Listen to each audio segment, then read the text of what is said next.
신약성경 데살로니가 전서 5장 1절에서 11절까지 말씀 보겠습니다. 제가 봉독하겠습니다. 형제들아, 때와 시기에 관하여는 너희에게 쓸 것이 없음은 주의 날이 밤의 도적같이 이룰 줄을 너희 자신이 자세히 알미라. 저희가 평안하다 안전하다 할 그때에 잉태된 여자에게 해산 고통이 이름과 같이 멸망이 호련히 저희에게 이르리니 결단코 피하지 못하리라. 형제들아, 너희는 어둠에 있지 아니하매 그날이 도적같이 너희에게 임하지 못하리니 너희는 다 빛의 아들이요 낯의 아들이라. 우리가 밤이나 어둠에 속하지 아니하나니 그러므로 우리는 다른 이들과 같이 자지 말고 오직 깨어 근신할지라. 자는 자들은 밤에 자고 취하는 자들은 밤에 취하되 우리는 낮에 속하였으니 근신하여 믿음과 사랑의 흉배를 붙이고 구원의 소망의 투구를 쓰자. 하나님이 우리를 세우심은 노하심에 이르게 하심이 아니요 오직 우리 주 예수 그리스도로 말미암아 구원을 얻게 하신 것이라. 예수께서 우리를 위하여 죽으사 우리로 하여금 깨든지 자든지 자기와 함께 살게 하려 하셨느니라. 그러므로 피차 권면하고 피차 덕을 세우기를 너희가 하는 것 같이 하라. 이는 하나님의 말씀이니라. 우리 기독교는 천지 창조를 말하는 동시에 이 종말에 관해서도 분명히 말씀을 하고 있습니다. 이 재림의 사건은 하나님이 우주 만물을 창조하신 그 사건만큼 매우 중요한 진리의 말씀이 되는 것이죠. 주의 재림으로 말미암아 어떠한 사건이 이루어지냐면은 죄악으로 더럽혀진 옛 하늘과 옛 땅이 옛 역사가 마무리하고 이제 죄가 없는 새 하늘과 새로운 땅이 새로운 역사가 전개됨을 우리에게 가르쳐주고 있기 때문에 성경은 우리에게 계속적으로 주님의 재림에 대해서 말씀하고 있고 강조하고 있습니다. 그리고 오늘 우리들은 주님의 재림을 앞두고 살아가고 있는 성도들이 바로 우리들인 것입니다. 재림과 관련해서 신구약 성경은 32절마다 한 번 꼴로 재림에 관한 말씀을 기록하고 있습니다. 사도 바울도 오늘 본문의 말씀처럼 때와 시기에 관하여 말씀하고 있음을 1절을 통해서 우리가 알 수가 있죠. 형제들아, 때와 시기에 관하여는 너희에게 쓸 것이 없음은 주의 날이 밤에 도적같이 이룰 줄을 너희 자신이 자세히 압니다. 이렇게 말씀하고 있습니다. 여기 때와 시기, 이 때와 시기는 그리스도의 재림의 날을 의미하고 있는 것이죠.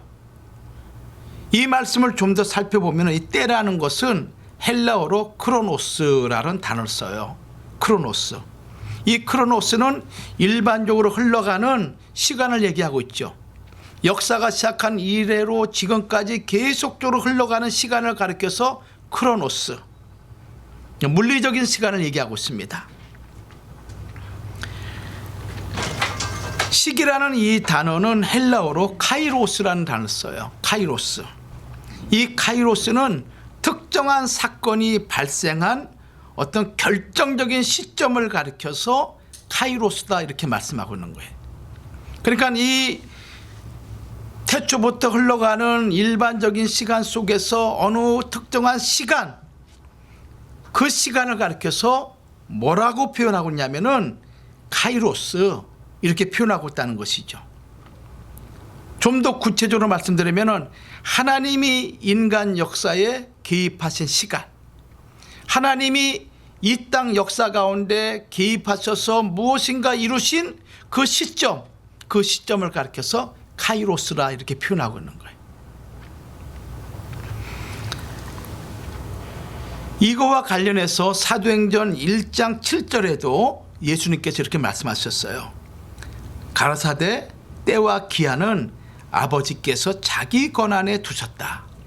자, 이 말씀의 배경은 어떠한 배경을 갖고 있냐면은 예수님이 부활하셔서 40일 동안 이 땅에서 하나님의 나라에 대해서 가르쳤습니다. 제자들에게 또 만나는 자들마다. 이제 40일째 되는 그날 감람산에 예수님의 제자들과 함께 모여서 이제 예수님은 승천을 준비하고 있을 때 주의 제자들이 이렇게 묻죠. 주님께서 이스라엘 나라를 회복하심이 이때니까 크로노스로 묻는 거예요. 크로노스로 이때니까. 그때 주님이 말씀하시기를 얘들아 때와 기한은 아버지께서, 이 아버지는 성부 하나님이죠. 하나님께서 자기 권한에 두셨다. 그 시간을 너희가 알려고 하지 말아라. 이렇게 말씀하신 거예요. 그리고 제자들이 보는 앞에서 예수님은 변화의 몸을 입고 구름 속에 가려져서 하늘로 승천하신 사건이 사도행전 1장 1절에서 10절까지 그 내용이 전개되고 있어요. 사실 예수님은 공생의 3년을 이 땅에 살아가시면서 제자들에게 주 예수 그리스도의 재림의 시기에 대해서 그 날과 시를 알지 못한다고 여러 번에 걸쳐서 말씀하셨어요. 마태복음 24장 36절 말씀이나 마가복음 13장 32절, 또 오늘 본문인 데살로니가전서 5장 1절과 2절, 그리고 베드로서 3장 10절 말씀 보면은 때와 시기, 즉 주 예수 그리스도의 강림에 대해서는 알지 못하고 오직 하나님만 알고 있다라는 것을 누누이 말씀하셨고, 또 그 말씀을 들은 제자들도 이 말씀을 오늘 우리들에게 말씀하고 있는 거예요. 이 말씀은 무슨 의미냐면은 주의 재림과 관련되어 있는 그 관한 일은 절대적인 하나님의 고유의 주권적인 일이라는 거예요. 이 일에 대해서 주님은 분명히 못을 받고 있는 것이죠. 우리가 역사적으로 살펴볼 것 같으면은 하나님의 카이로스, 즉 하나님이 구속의 경륜을 일으킨 아주 중요한 사건이 있는데, 그 사건이 하나님의 구속 경륜 속에서 초림 때 예수님이 이 땅에 하나님이신 그분이 인간의 몸을 입고 이 땅에 오시는 그 시간, 즉 메시아가 처녀의 몸을 통해서 탄생한 그 사건을 통해서 하나님의 카이로스가 성취가 되었고, 또 마지막으로 하나님의 카이로스는 주의 재림 때 성취가 되는 거예요.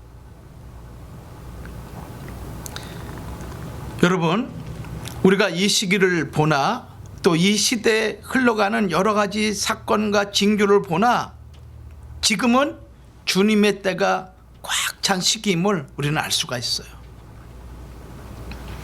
특별히 마태복음 24장 37절과 39절은 주님이 직접 이렇게 말씀하셨어요.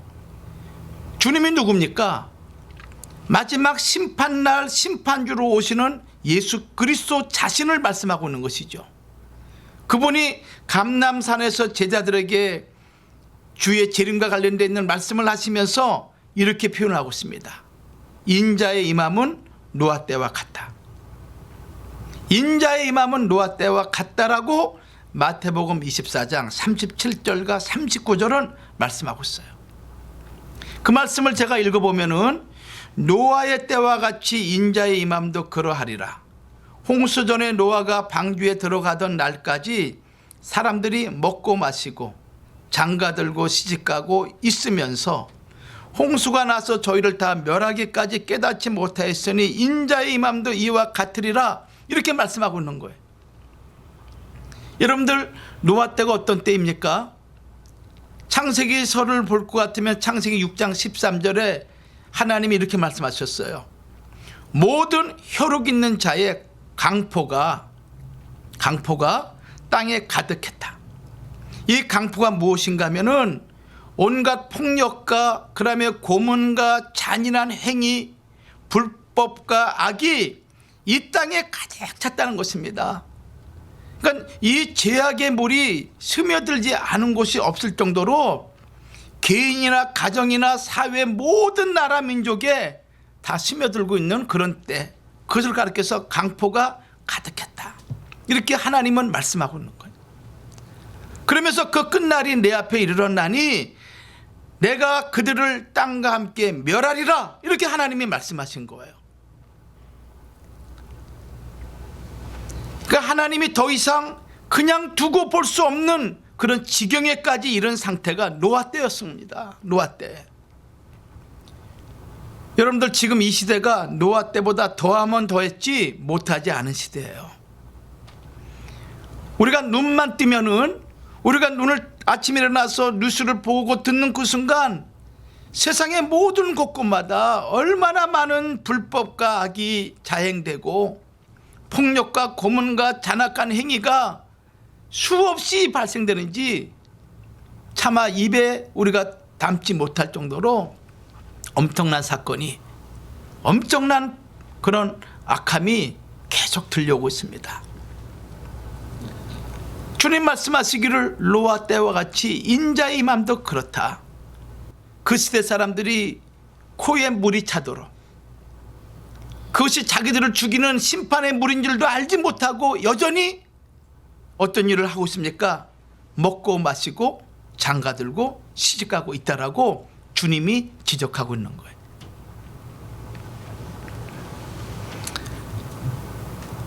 오늘 우리가 이런 시대를 살고 있습니다. 그래서 사도 바울은 오늘 본문 말씀을 통해서 우리에게 깨어 있어라, 이렇게 몇 가지로 말씀하고 있어요. 자, 그러면 우리는 말세를 살아가는 성도이기 때문에 우리가 어떻게 해야만이 하나님 앞에 올바른 신앙의 자세를 갖고 갈 수 있는가, 몇 가지로 살펴보도록 하겠습니다. 자, 첫 번째 대지, 성경에 나타난 재림의 날들의 의미를 한번 살펴보죠. 성경에는 주님의 재림과 관련해서 여러 가지 다양한 표현을 사용하고 있습니다. 요엘서 1장 15절 말씀 보면은 주의 재림의 날을 무슨 날로 표현하고 있냐면 여호와의 날로 표현하고 있습니다. 여호와의 날. 이 여호와의 날이 어떤 날이냐면은 죄악을 멸망시키는 날로 이렇게 기록하고 있는 거예요. 죄악을 멸망시키는 날이에요. 여러분들, 우리가 주님의 재림, 또 죄악을 멸망시키고 세상을 심판한다 할 때 우리가 두려운 마음을 가질 수 있어요. 그러나 참된 성도는 결코 두려워할 이유가 없습니다. 이 심판과 하나님의 이 죄악을 멸망시키는 것은 그 말씀대로 죄악과 하나님을 믿지 않는 악한 자들을 심판하는 것이지 믿는 성도들을 심판하기 위한 날이 아닌 것입니다. 그러므로 참된 성도는 이 날을 기쁨으로 맞이해야 되는 날인 거예요. 여호와의 날이다, 이렇게 말씀하고 있습니다. 그날은 선민, 믿는 성도들을 박해하는 모든 악한 세력들을 하나님께서 복수하는 날이다, 이런 뜻이라는 거예요. 믿음으로, 신앙으로, 말씀으로 살려고 하는 하나님의 백성들을 유혹하고 넘어뜨리고 거짓을 통해서 흉계를 부리고 이런 모든 악한 세력들을 하나님께서 진멸하는 날이다. 예레미야 30장 8절에는 주의 원수를 파멸시키는 날이다, 이렇게 말씀하고 있습니다. 또 동시에 여기 우리가 한 가지 꼭 기억을 해야 될 건 무엇인가 하면은 마태복음 12장 36절과 37절 말씀 보면은 그날에 사람들이 무슨 무익한 말을 했든지 간에 그 말로 심판을 받고 그 말로 의롭다함을 받는다는 거예요. 마태복음 12장 36절과 37절이에요. 내가 너희에게 이르노니 사람이 무슨 무익한 말을 하든지 심판날에 이에 대하여 신문을 받으리니 내 말로 의롭다함을 받고 내 말로 정죄함을 받으리라. 나 예수 믿지 않아? 예수 없어. 예수를 믿을 바에 내 힘과 내 재력을 믿는 게 낫지.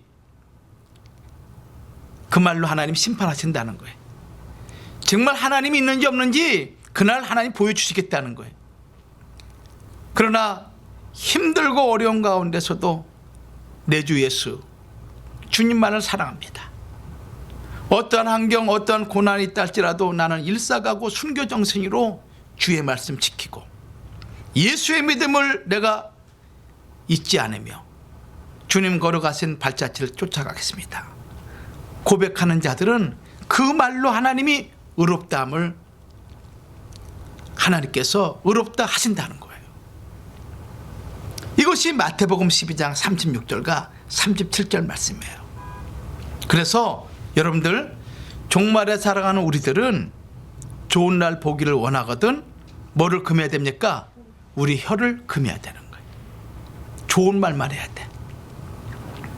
좋은 말을 해서 이중적인 그런 표현이 아니라 정말 남을 위하고 남을 사랑하고 남을 아끼는 그런 선한 말, 좋은 말, 이런 말을 우리가 표현해야 된다는 거예요. 베드로전서 3장 10절에 기록되어 있지 않습니까?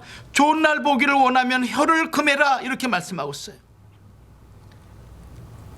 여러분들 말 잘못해가지고 멸망받은 백성이 있었죠? 민수기 14장 27절과 30절 말씀 보면은 이스라엘 백성들이 광야에서 하나님을 원망을 했습니다. 이 광야에서 우리가 죽었으면 좋을 뻔했다라고 표현했죠. 그때 하나님께서 그들이 말한 대로, 장막에서 하나님을 향해서 원망한 대로, 왜 우리가 저 모세를 따라서 저 모세의 말에 우리가 마음 뺏겨서 이 광야에 나오는지 모르겠다. 가나안 땅은 아낙 자손이 그렇게 거대한 백성이 있다 그러는데 거기에 가서 죽느니 이 광야에서 우리가 죽었으면 좋겠다. 에이, 빨리 죽었으면 좋겠어. 그 얘기를 하나님 듣고 심판하신 거야. 심판하신 거야. 여러분들 말을 조심하셔야 돼. 내가 정말 잘 되기를 원한 자는 생명의 말만 해야 돼. 생명의 말, 남을 살리는 말씀만을 전해야 되는 거예요. 아멘? 아멘. 이건 너무너무 중요한 거예요. 너무너무 중요한 거예요.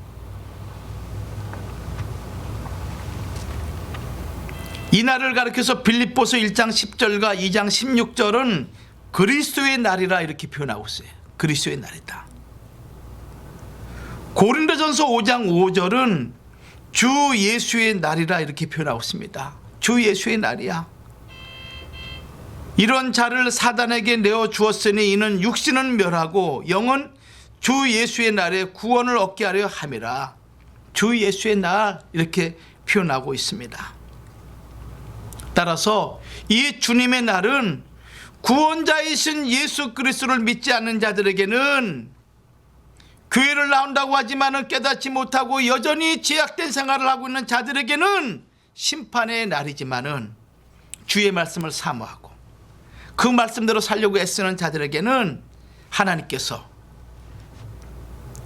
주님 강림하실 때 그들의 몸을 신령한 몸으로 변화시켜서 공중으로 끌어올리는 거룩한 휴거의 축복을 받는 날이다. 이것이 바로 데살로니가전서 4장 17절에 기록되어 있어요. 휴거가 뭡니까? 휴거, 헬라어로 하르파조라는 단어를 쓰는데 한 장소에서 다른 장소로 옮기는 것을 휴거라 그래요. 땅에서 공중으로 옮기는 것, 이것을 휴거라 그러는 거예요. 누구에 의해서? 하나님의 주권적인 권능에 의해서. 두 번째 대지입니다. 이 재림의 성격을 우리가 살펴보도록 하죠. 재림의 성격. 자, 두 번째 대지 첫 번째예요. 주의 재림은 돌발적이다. 돌발적이야. 마태복음 24장 42절과 43절, 또 마가복음 13장 35절 말씀이나 누가복음 21장 34절 말씀 보면은 주의 재림이 갑자기 일어난다는 거예요. 갑자기. 돌발이란 단어는 무슨 뜻인가 하면요, 미처 생각지 못하고 갑자기 일어나는 상황을 가리켜서 돌발적이다, 이렇게 표현하는 거예요. 여러분들, 주의 재림은 아무도 예상치 못한 그 시점에 주의 재림이 일어난다는 거예요. 그래서 이 돌발적인 주의 재림을 성경은 뭐라고 표현하냐면은 도적같이 찾아온다, 이렇게 말하고 있는 거예요. 여러분들, 도적이 찾아오는 시점은 언제 찾아옵니까? 잠들어 있을 때. 잠들어 있을 때 아무도 모르죠. 잠에 취해 있는데 어떻게 알겠습니까?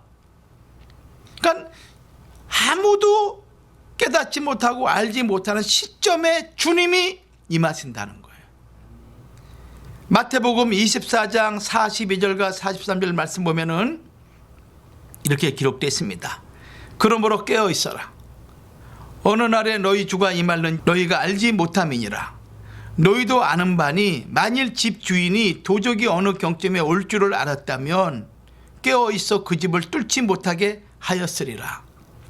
아, 주님이 몇 월, 며칠, 몇 년도에 오신다 그러면 다 기다리고 있겠지요. 그때 잘 사람이 누가 있겠습니까? 여러분들, 이단의 특징이 뭔지 아세요?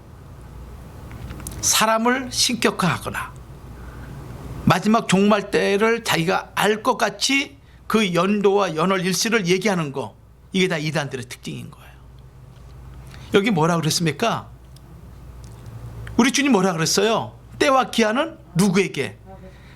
하나님의 권한에 속해 있다라고 분명히 말씀하고 있는 거예요.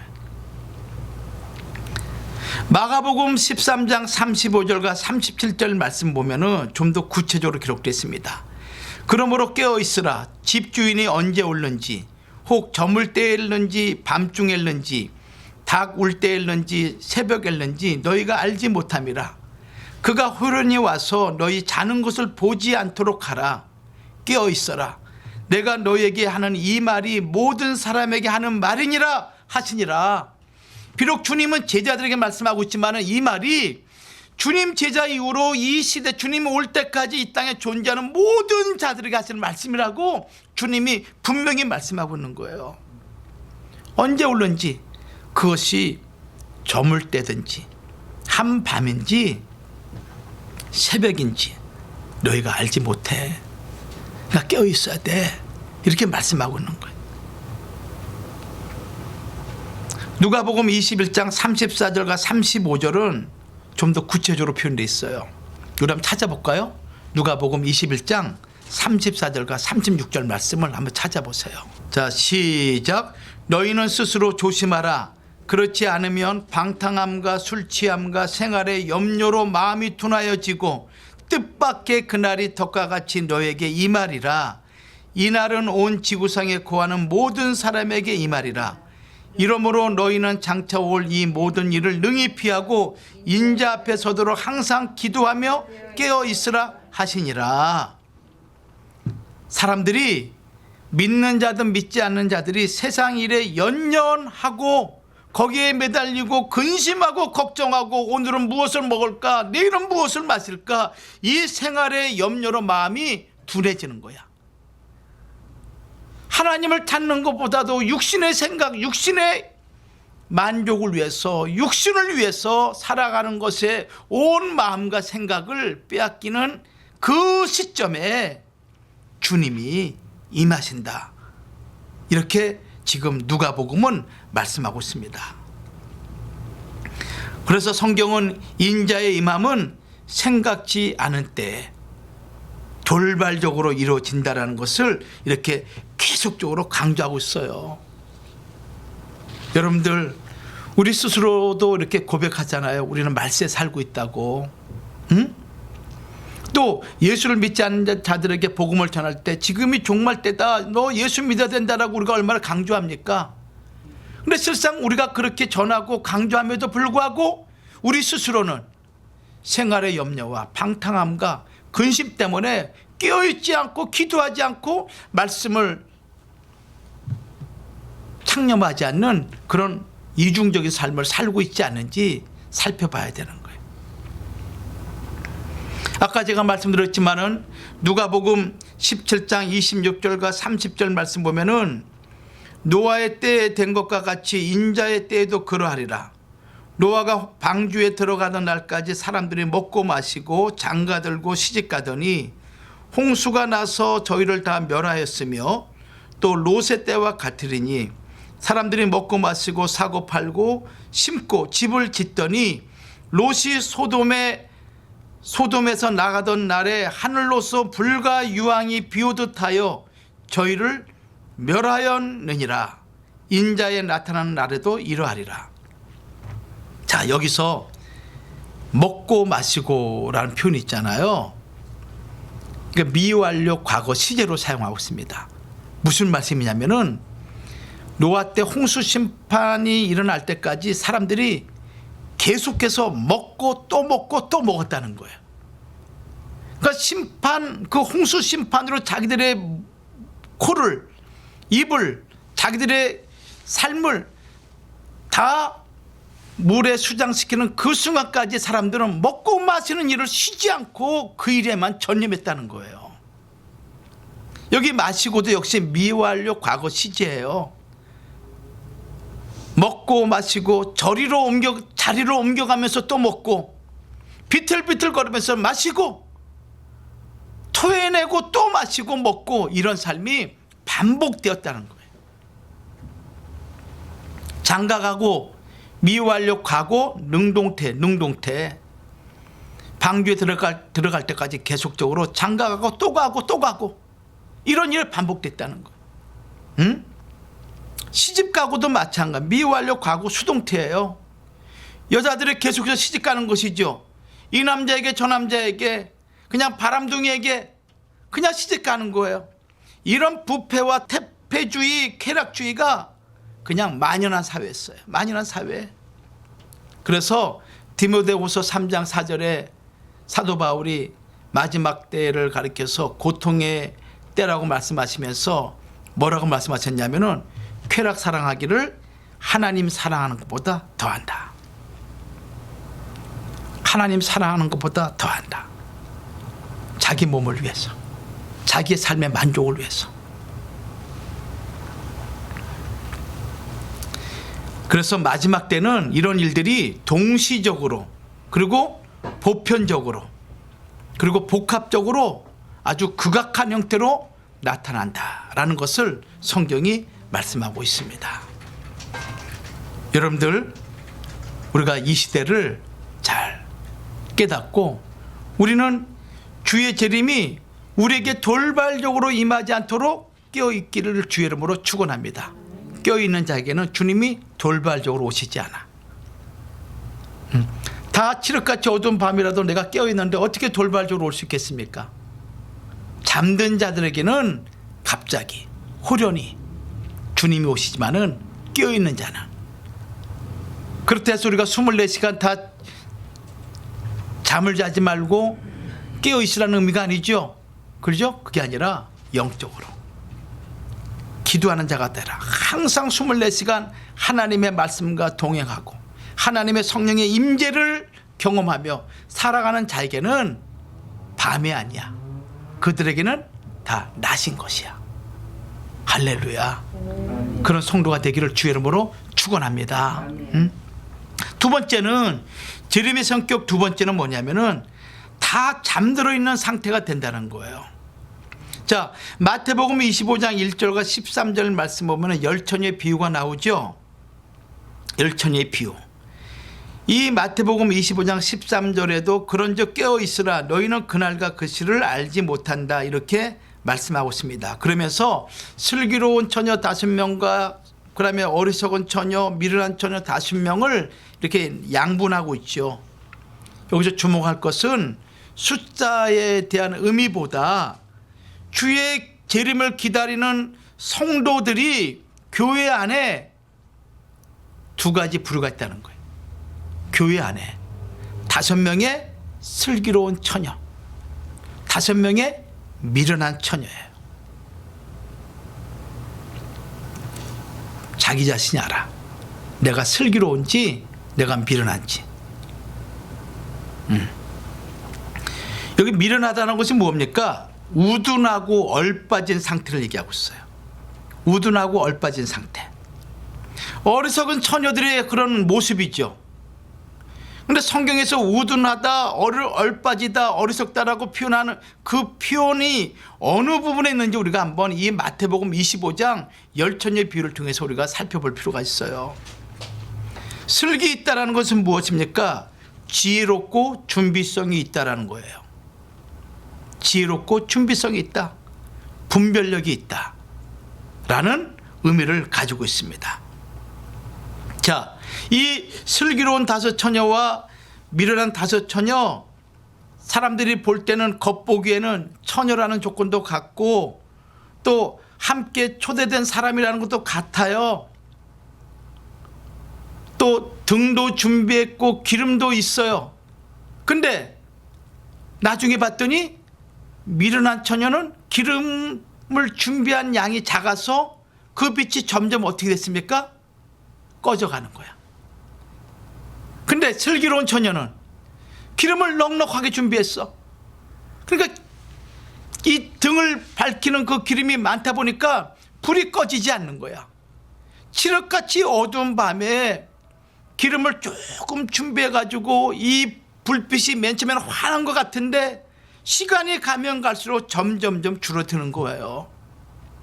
이게 미련한 처녀의 모습이라는 것입니다. 기름을 가지지 않고 있는 것이죠. 등이라는 것은 성도의 외형적인 생활을 의미한다면 이 기름이라는 것은 영적인 내적인 힘을 얘기하고 있는 것입니다. 성령의 능력, 믿음, 하나님의 말씀의 충만함, 이런 것들을 얘기하고 있는 거예요. 기도의 충만함을 얘기하고 있는 것입니다. 우리가 교회에서 형식적으로 열심히 출석하고 봉사하고 선교하는 외적인 신앙생활도 중요하지만은 그러나 더 중요한 것은 내 안에 하나님의 성령의 충만함이 내 안에 머물러 있어야 되는 거예요. 말씀의 충만함이 있어야 되는 거예요. 기도의 능력이 있어야 되는 거야. 그런 내면적인 힘이 있는 자는 외형적인 면에서도 열심을 다해서 하나님 앞에 충성원신하는 그런 성도가 되죠. 이만큼 하면 됐지 뭐. 자기가 볼 때는 이만큼이죠. 그러잖아요. 하나님 볼 때는 그게 아니야. 하나님 볼 때는 이 정도 내가 헌신하고 수고했으면 됐지. 나만큼 믿는 자 있으면 나와보라 그래. 나만큼 하나님 앞에 헌신한 자 있으면 나와보라 그래. 그것이 지금은 사람들 앞에 큰 소리 치는 것 같고 자랑거리가 되는 것 같지만은 진짜 주의 재림 때 그것이 진위가 분별되는 거예요. 판단되는 거예요. 기름을 준비했지만은 등불이 꺼져가고 있고, 마태복음 25장 8절에 어떤 여자는 기름을 준비했는데 넉넉해가지고 신랑을 맞이하기에 부족함이 없는 거야.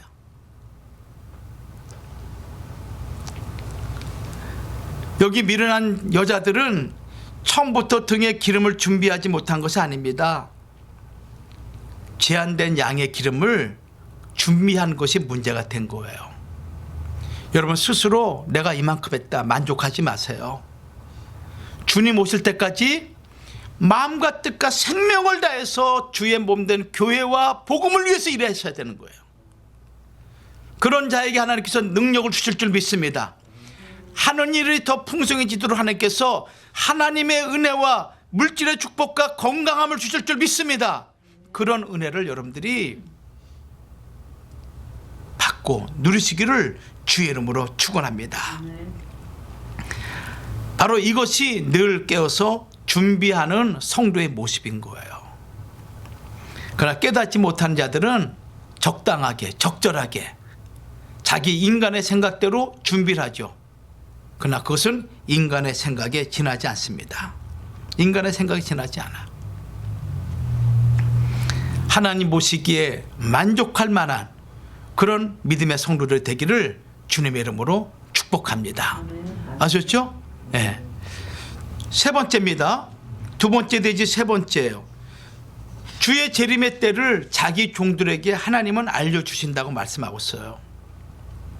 자, 아모스 3장 7절 말씀 보면은 주 여호와께서는 자기의 비밀을 그 종 선지자들에게 보이지 아니하시고는 결코 행하심이 없으시리라 이렇게 말씀하고 있습니다. 하나님의 비밀, 하나님의 행하시고자 하시는 비밀을 그 종 선지자들에게 다 드러내신다는 거예요. 알려주신다는 거예요. 하나님과의 깊은 관계를 통해서 하나님이 하나님의 계획을 미리 알려주신다는 그런 의미인 것입니다. 근데 실상 역사 속에서 두 번의 큰 심판이 있었죠. 하나는 물심판이 있었고 하나는 불심판이 있었어요. 자, 노아 시대의 홍수 심판도 하나님이 미리 경고해 주셨습니다. 창세기 6장 13절과 21절 말씀 보면은 노아 때 언제 종말이 올지 아무도 몰랐어요. 그런데 노아에게는 하나님께서 노아 홍수 나기 며칠 전에 7일 전에 하나님께서 그날을 통보해 주셨어요. 7일 전에 노아 600세 2월 17일 날 홍수가 났는데 2월 10일 날 7일 전에 하나님께서 7일 후에 내가 홍수를 내리라고 하나님이 알려주셨어요. 하나님의 종인 노아에게 하나님께서 비밀을 알려주신 거죠. 창세기 7장 4절에 기록되어 있습니다. 창세기 7장 4절. 자, 우리 창세기 7장 4절 말씀 찾아보죠. 지금부터 7일이면 내가 40주야를 땅에 비를 내려 나의 지은 모든 생물을 지면에서 쓸어 버리리라. 며칠 후면은 7일 후면. 자, 10절 말씀 드릴까요? 10절 시작. 7일 후에 홍수가 땅에 덮이니 11절 노아 600세 되던 해 2월 곧 그달 17일이라. 그날에 큰 기품의 샘들이 터지며 하늘의 창들이 열려 40주야를 땅에 비를 내렸다고 말씀하고 있어요. 그러니까 노아에게 홍수 심판 며칠 전에? 7일 전에. 두 번째는 소돔과 고모라를 멸망시킬 때 하나님께서 아브라함과 조카 롯에게 경고하셨어요. 경고하셨어. 창세기 18장 17절과 21절 말씀이죠. 또 19장 12절과 13절 말씀이에요. 창세기 19장 12절 13절 말씀을 제가 읽으면은 그 사람들이 롯에게 이르되 이외에 내게 속한 자가 또 있느냐? 내 사위나 자녀나 성중에 내게 속한 자들을 다 성 밖으로 이끌어내라. 그들에 대하여 부르짖음이 여호와 앞에 크므로 여호와께서 우리로 이곳을 멸하러 보내셨나니 우리가 멸하리라. 롯에게 주의 천사가 심판하실 것을 경고하신 거야. 그러면서 너와 관련되어 있는 자들을, 너에 속해 있는 사위나 자녀들을 다 성중에서 이끌고 밖으로 나가라 이렇게 말씀하셨어요. 롯이 딸 사위에게 얘기했습니까? 안 했습니까? 했어요. 그랬더니 이 사위들이 롯의 얘기를 뭘로 알았다 그랬습니까? 농담으로 알았다. 이게 창세기 19장 14절이에요. 경고의 메시지를 주었지만은 이 말을 듣는 자들, 육신에 속해서 그냥 제약된 세상에 흥청망청 먹고 마시고 살아가는 그들에게는 너무 우스운 얘기야. 말 같지 않은 얘기인 것입니다. 아니, 하늘이 저렇게 파랗고 세상이 이렇게 지금 좋은데 무슨 멸망이니? 하면서 그의 장인 롯을 우스운 사람으로, 경멸의 사람으로 모욕한 거예요. 여러분, 이 사건이 그냥 과거의 사건으로 끝나지 않아요. 오늘 우리의 삶 속에 이런 일이 있음을 우리에게 말씀하고 있는 것입니다. 성도 여러분, 우리가 이 노아 때, 롯의 때를 우리가 기억하면서 왜 하나님께서 노아 때와 롯의 때를 말씀하시면서 우리에게 이 말씀을 선포할까요? 깨어있으란 얘기예요. 깨어있으면 경고의 말씀을 들을 때 그 말씀에 어떻게 합니까? 반응을 하는 거예요. 그러나 깨어있지 않을 경우에는 그 말이 무슨 말인지 알지 못하고 그 말을 농담으로 여기는 그런 시대가 바로 이런 시대라는 걸 여러분이 아시면서 여러분들 항상 주의 말씀으로, 기도로 깨어서 하나님의 그 종말의 때 여러분들이 하나님의 그 앞에 서기에 부족함이 없는 성도들 되기를 주의 이름으로 축원합니다. 축원합니다. 자, 결론 맺습니다. 제가 이 말씀을 이제 다음 주에도 계속적으로 제가 말씀을 드릴 텐데, 다음 주에는 말세에 우리가 어떤 신앙의 자세를 갖춰야 될 것인가라는 말씀을 상고하겠습니다. 자, 결론입니다. 자, 이 마지막 때는 무슨 일이 또 있냐면은 아모스 8장 11절과 13절 말씀 보면은 말씀의 기갈이 있다고 분명히 말씀하고 있습니다. 말씀의 기갈이 있다.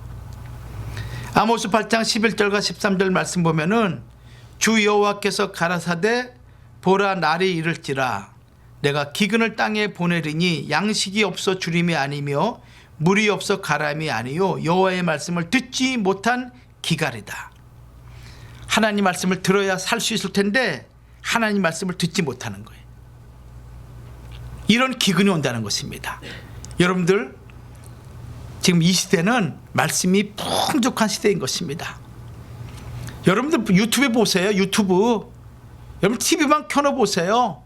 하나님 말씀이 홍수같이 쏟아지는 시대를 만나고 있습니다. 이때 여러분들 말씀을 잘 받아두세요. 마음을 창고에 잘 모아두세요.